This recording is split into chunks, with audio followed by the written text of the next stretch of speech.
Hey, what's up, YouTube? Foxy coming at you here. Some good old classic Call of Duty World at War. Now, for me, this is a World War II shooter experience. Everybody's been, really happy with Call of Duty World War II, but I know a few people, including myself, haven't been quite impressed at all. Call of Duty has released quite a few World War II based shooters. It all started in October 2003. We saw the very first Call of Duty, the World War II based shooter. The World War II based shooter didn't stop for them for quite a while. The next game we saw was Call of Duty United Offense. We saw in September 2004. That was a expansion to the first game, still World War II based. Call of Duty The Finest Hour we saw in November 2004. The next game was Call of Duty 2. We saw that October 2005. Call of Duty 2, the big red one, was November 2005. Call of Duty 3 we saw in November 2006. The first six games that Call of Duty franchise had released were World War II based FPS games, first person shooters. That all changed. November 2007 we saw the first installment of the Modern Warfare series. That's when we saw that Call of Duty was leaving that World War II based era. They wanted to get away from that. They're running out of content to cover. They had already made 6 games in a row, World War II based, and the campaigns on those games, they're quite good, and a lot of thought was put into them. Some of the earlier Call of Duty games, they had that military channel little skits they had, and it's very informational. They did a very good job. But Call of Duty World at War, pardon me. This should be the World War II game. If they were keeping track of the servers and doing a good job cleaning up the hackers and modders on Xbox 360, and put some support into this game. It was released November 2008. The last World War II shooter we saw until Call of Duty World War II, November 3rd, 2017. That was released.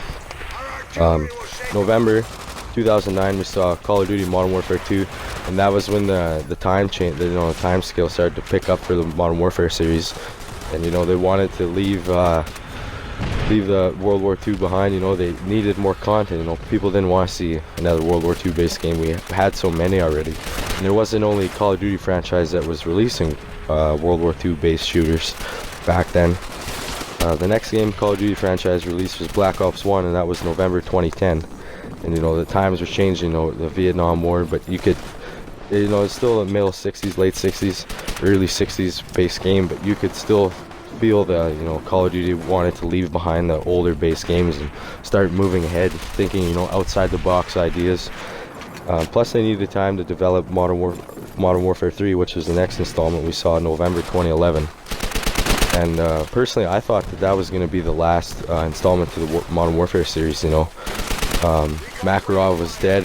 I didn't really know where it was going to go. They kind of finished it up and didn't know what was going to happen next. We knew we were going to see Black Ops 2, which we did the following year in 2012, November 13th to be exact. We saw Black Ops 2, and that was when Call of Duty had left behind the old school boots on the ground. It was really technologically advanced, and a lot of people weren't happy with that at all. Myself, I played half of the campaign, and there was that one mission you had to control those robots like a Tom Clancy game, like a strategy-based game, World War shooter, and I wanted nothing to do with it. I was just shaking my head at where the Call of Duty franchise was going. And the follow-up game to Black Ops 2 was Call of Duty Ghosts. We saw in November 2013, and that game speaks for itself. Absolutely atrocious. The map design, the amount of effort that went into that game was 0 to none. They just wanted to release a title to try and make some money, try to get they were literally running out of content. They were scraping everywhere for content, and the bad content didn't stop there. The next title we saw was Call of Duty Advanced Warfare, November 2014, and the campaign was a little bit better. That whole Kevin Spacey bit, that I wasn't too fond of that, but the core campaign gameplay was alright. Still, we had the exo suits, and it was really technologically advanced, getting to be a lot like the Halo series. And it didn't stop there. We had Black Ops 3. That campaign, I didn't even play the first, I stopped the first 3 missions. Your commander's literally yelling at you like you're stupid, and it's like no effort put into those games whatsoever. Next game after Black Ops 3, we saw Call of Duty Infinite Warfare. You know, you can't even find anybody on a search and destroy lobby or anything. You know, the only thing people are playing on that game is team deathmatch, and if that, there's maybe a few thousand people on. And a game for being released in November 2016, you know, that's pretty bad. There should still be some people on the servers, but where they went with the Modern Warfare series, you know, you could tell that Call of Duty franchise was scraping everywhere they can for content, trying to think outside the box, and you know, copying the. I think they straight up copied, you know, Halo. A lot of the content and the double jump and the map design, the laser weapons, you know, that was Halo's bit, and they had nothing to make video games on, and they needed something, you know, and it really hurt them. You know, a lot of people were absolutely disgusted with those games. You know, myself, you know, I wasn't disgusted, but I definitely was not happy with the way that those turned out. And that leads us to our final installment in Call of Duty franchise for now, World War II, Call of Duty World War II, released November 3rd, 2017. And there are a lot of mixed reviews on that game as well, you know. Call of Duty falling back on a World War II base shooter again, you know. What is the next Call of Duty going to be like? You know, it's hard to tell. Is Call of Duty going to end up like the Medal of Honor series, and that's just going to be it? We're not going to hear anything from, you know, Infinity Ward, Activision.